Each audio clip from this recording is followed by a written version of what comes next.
Assalamualaikum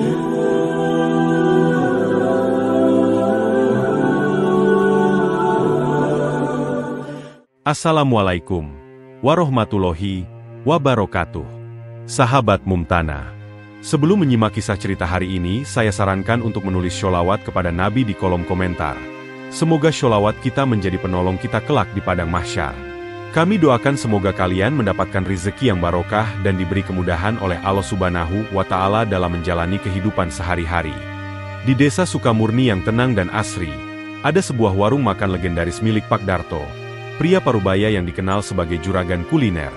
Warungnya berdiri megah di pinggir jalan utama, beratapkan seng merah dan papan nama besar bertuliskan, Warung Darto Lezat Tiada Tara.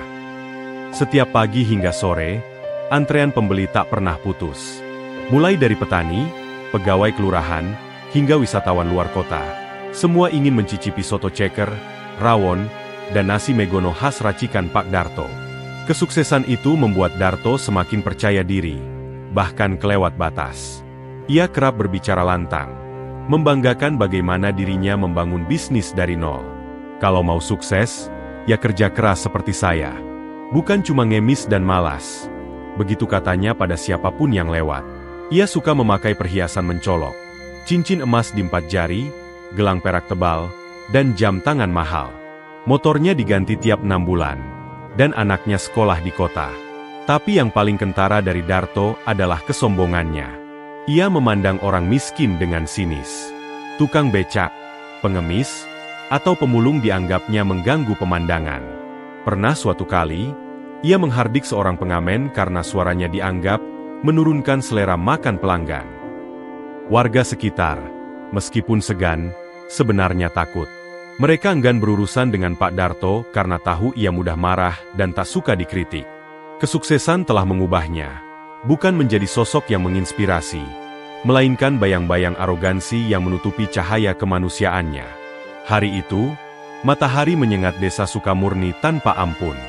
Debu beterbangan di sepanjang jalan, dan udara terasa lengket dan pengap.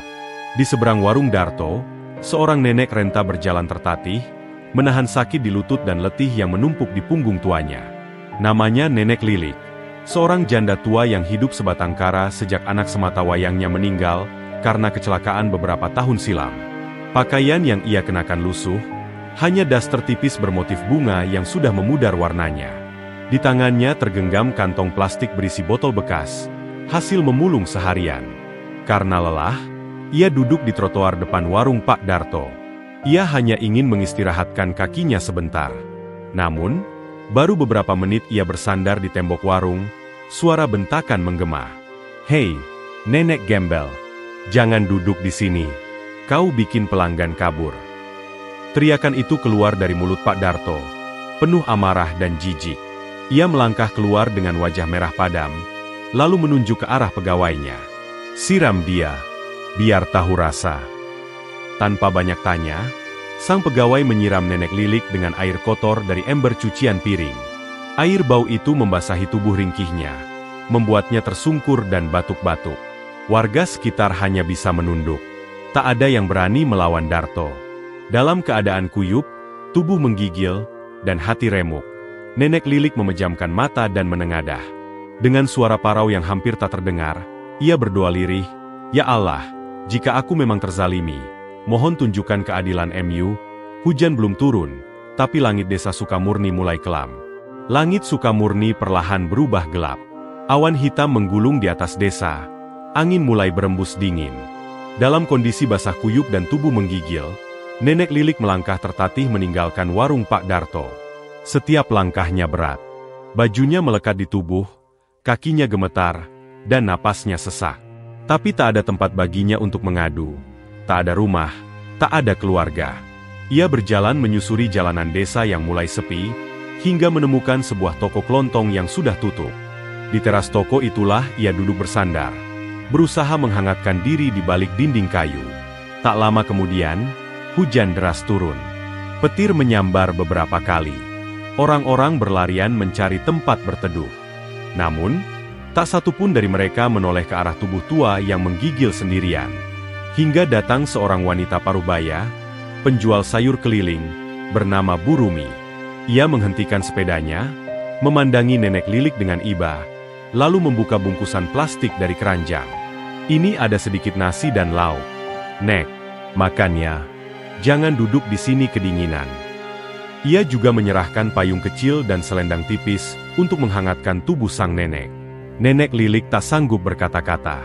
Air matanya mengalir deras. Dengan tangan gemetar, ia menyuapkan nasi ke mulutnya. Setelah selesai, ia kembali menengadah ke langit yang kini mengguyur hujan deras. Dalam diam, ia berdoa. Bukan lagi memohon rezeki, bukan meminta belas kasihan, tapi menyerahkan seluruh rasa sakitnya pada Tuhan yang Maha Mendengar. Jika memang hidupku harus berakhir seperti ini, terimalah aku dengan lapang. Malam itu, di bawah langit yang menangis bersamanya, Nenek Lilik pergi dalam damai. Tak ada yang tahu kapan tepatnya ia meninggal. Namun, sejak detik itu, sebuah doa telah naik menembus langit, membawa luka, air mata, dan keadilan yang belum terjawab di bumi. Pagi di desa Sukamurni terasa biasa saja. Warung Pak Darto kembali buka seperti biasa, meski gerimis tipis masih menyisakan dingin semalam. Seolah tak ada yang terjadi, ia menyapa pelanggan dengan senyum percaya diri. Hari ini soto ceker spesial, pakai kaldu baru, ujarnya bangga. Tapi keceriaan itu tak berlangsung lama. Seorang pelanggan yang sedang menyantap sotonya tiba-tiba berteriak, "Ih, ini apaan?" Dari dalam mangkuknya, seekor belatung putih menggeliat di antara potongan ayam. Kaget dan malu, Darto menyuruh pegawainya mengganti bahan-bahan dapur. Ia marah besar, menyalahkan kebersihan pegawai dan menyuruh mencuci ulang semua alat masak. Ia bahkan menyemprot dapur dengan cairan pembersih, berusaha menenangkan dirinya. Namun, esok harinya, kejadian serupa terjadi lagi. Kali ini lebih parah, 3 pelanggan serentak menemukan belatung di dalam makanan berbeda. Rawon, nasi megono, dan sop buntut. Semuanya terkontaminasi. Padahal, semua bahan baru dibeli pagi itu. Mustahil ada belatung kalau bukan dari sesuatu yang gaib. Warga mulai berbisik-bisik. Nama Nenek Lilik disebut pelan di antara mereka. "Kutukan," kata seorang ibu. "Dulu aku lihat sendiri, bagaimana dia disiram air kotor di depan warung ini. Mungkin doanya sampai ke langit." Sejak saat itu, warung mulai sepi. Pelanggan enggan datang, pegawai satu persatu berhenti bekerja. Suasana dapur jadi sunyi dan menyeramkan. Bu Marni, istri Pak Darto, mulai gelisah. Ia merasa ada sesuatu yang salah. "Bang, ini bukan hal biasa. Kita harus introspeksi." Namun Darto menepisnya. Ia menuduh ini sabotase dari pesaing bisnis, atau mungkin perbuatan dukun bayaran. Ia masih belum percaya bahwa perlakuannya terhadap Nenek Lilik bisa menjadi awal bencana. Padahal, langit telah mengirimkan peringatan. Tapi hati yang keras sulit disentuh, bahkan oleh bencana sekalipun.